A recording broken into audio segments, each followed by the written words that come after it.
you spoke about being in the tech space. And tech is usually male-dominated. How have you navigated that? In a male-dominated environment, I mean, in the space where I have chosen, it's never, I don't want to use the word, but it's very doable. It all starts with being intentional and being who you are, being yourself, and knowing fully well in your capability. Of course, there are times where competencies are doubted, like, oh, a woman, can she do it? But of course, I've been an ex-CTO. I was a CTO for a fintech company.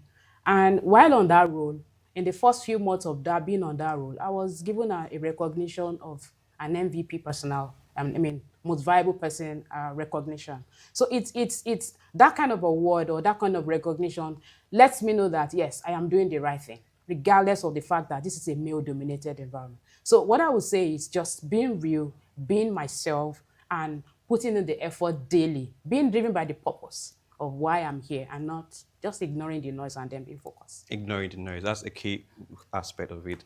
Do you have any mentors? Of course, I've had mentors, even within my peers, learning with my peers, or having mentors afar.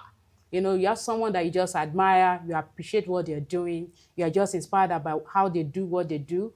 You could just learn from what they do or just, approach them or be guided by how they do and stuff. So, but it's always good to have a structured mentorship. So in responding to having a mentor, I do have and I appreciate all of them. So can you mention a particular role that is significant that any of these mentors have helped in your pursuit of in STEM?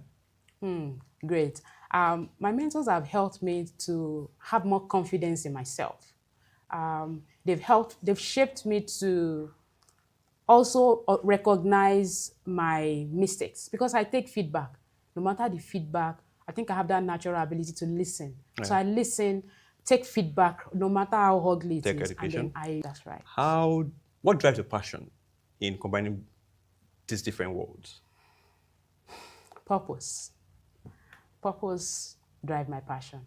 I also have children. I couldn't stand it where you know more, and then the next person beside you have no idea of what is going on, or how they can simplify their lives with technology, or how just not knowing little things that can make a lot of things better. So because I have passion in bringing out the best in people, so that is actually what drives it, and I can move on from zero to any level you take me on to, as long as it's all about bringing out the best in people.